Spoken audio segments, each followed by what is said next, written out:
श्रीमद् भगवद गीता का रहस्य क्या है? भगवद गीता का सार क्या है? गीता का रहस्य। यहाँ दो ही शब्दों में कृष्ण भगवान ने अर्जुन को किस लिए महाभारत का युद्ध लड़ने को कहा था। भगवान को उस समय ऐसा बोलने का निमित्त था। अर्जुन को मोह उत्पन्न हुआ था। क्षत्रिय धर्म होने के बावजूद वह मूर्छित हो चुका था। इसलिए मूर्छा निकालने के लिए कृष्ण भगवान ने अर्जुन को सावधान किया और कहा, तेरी मूर्छा उतार, तू तेरे धर्म में आ जा। कर्म का कर्ता या अकर्ता तू मत बनना। कृष्ण व्यवस्थित जानते थे और व्यवस्थित के नियम में जितना था उतना ही कृष्ण बोले हैं। लेकिन लोगों की समझ में नहीं आता और कहते हैं कि भगवान ज्ञानी होकर ऐसा क्यों बोले कि इन सबको मार डाल। यह तो कृष्ण का ऑन द मोमेंट का उपदेश था। कोई हमेशा के लिए यह उपदेश नहीं दिया कि वे मारना ही। अर्जुन को सभी रिश्तेदारों को देखकर मोह उत्पन्न हो गया था। भगवान जानते थे कि थोड़ी देर के बाद मोह उतर जाएगा, इसलिए कृष्ण भगवान ने नैमित्तिक रूप से बात की थी। उन्होंने अर्जुन से कहा, तू क्षत्रिय है और तेरे परमाणु लड़े बिना रहेंगे ही नहीं। हमें ज्ञान में यह दिख रहा है कि तेरा व्यवस्थित ऐसा है, इसलिए तू झूठा मोह मत करना। मारने के लिए मोह के बिना कार्य कर, झूठा अहंकार मत करना। श्री कृष्ण ने नेमिनाथ भगवान से दिव्य चक्षु प्राप्त किए थे। उसके बाद उन्होंने यह गीता का उपदेश दिया था। गीता में तो कृष्ण भगवान दो ही शब्द कहना चाहते हैं। वे दो शब्द लोगों की समझ में आ सकें, ऐसा नहीं है। इसलिए गीता का इतना बड़ा स्वरूप दिया और उस स्वरूप को समझने के लिए लोगों ने फिर से विवेचन लिखे हैं। कृष्ण भगवान ने खुद ने कहा है कि मैं जो गीता में कहना चाहता हूं उसका स्थूल अर्थ 1000 में से एक व्यक्ति समझ सकेगा। ऐसे 1000 स्थूल अर्थ समझने वाले व्यक्तियों में से एक व्यक्ति गीता का सूक्ष्म अर्थ समझ सकेगा। ऐसे 1000 सूक्ष्म अर्थ समझने वालों में से एक व्यक्ति सूक्ष्मतर अर्थ को समझ सकेगा। ऐसे 1000 सूक्ष्मतर अर्थ को समझने वालों में से एक व्यक्ति गीता का सूक्ष्मतम अर्थ अर्थात मेरा आशय समझ सकेगा। कृष्ण भगवान क्या कहना चाहते थे कि वही एक उसे समझ सकेगा। अब इस 3.5 अरब की बस्ती में कृष्ण भगवान को समझने में किसका नंबर लगेगा। कृष्ण भगवान जो कहना चाहते थे वे दो ही शब्दों में कहना चाहते थे। उसे तो जो खुद कृष्ण बन चुका हो वही समझ सकता है और कह सकता है, अन्य किसी का काम नहीं है। आज हम खुद कृष्ण आए हैं, तुझे तेरा जो काम निकालना हो वह निकाल ले।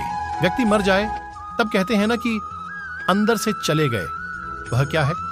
वह माल है और यहां पड़ा रह जाता है। वह पैकिंग है। इन चर्म चक्षुओं से दिखता है वह पैकिंग है और अंदर माल है, मटीरियल है। There are varieties of packings.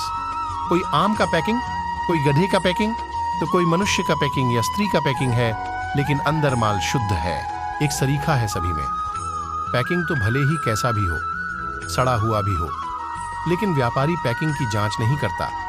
अंदर माल ठीक है या नहीं उतना देख लेता है।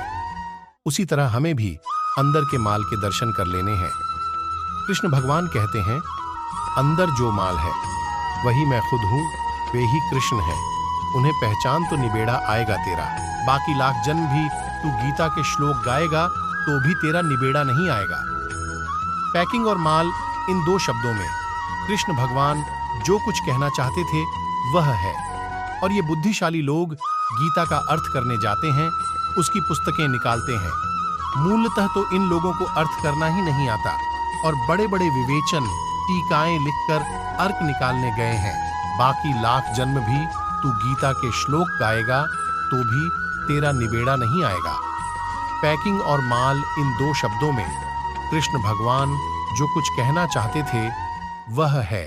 बेटा यदि हॉस्टल में पढ़ रहा हो तब फादर उसे कड़े शब्दों में पत्र लिखते हैं, तू पढ़ता नहीं है और मेरे पैसे बिगाड़ रहा है, सिनेमा नाटक देखता रहता है, कुछ भी नहीं करता है।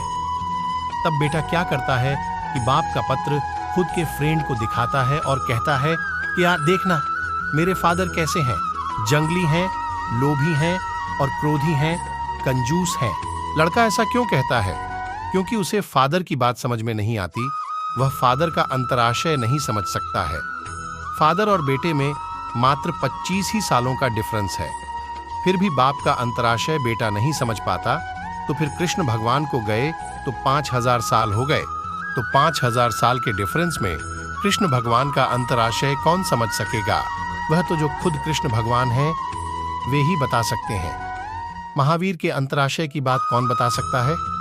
वह तो जो खुद महावीर हैं वे ही बता सकते हैं। महावीर का भी 2500 साल का डिफरेंस हो चुका है। पहले के जमाने में तो 25 साल के डिफरेंस में बाप का अंतराशय बेटा समझ जाता था, जबकि आज तो 25 साल के अंतर में अंतराशय समझने की शक्ति नहीं रही, वरना तो फिर कृष्ण की बात किस तरह समझ में आएगी। अभी गीता के बारे में बहुत कुछ लिखा जा रहा है, लेकिन लिखने वाला उसमें से एक बाल बराबर भी नहीं समझता। ये तो ऐसा है कि अंधे को मिला अंधा, बोरे में मिला तिल से तिल, न रहा तिल न ही रही घाणी, उसके जैसा है। हाँ, वह गलत नहीं है, करेक्ट है, लेकिन वह बात फर्स्ट स्टैंडर्ड के मास्टर जैसी है और वह ठीक है। यहां हमारे पास कैसी बात होती है? कॉलेज के अंतिम साल की बात है।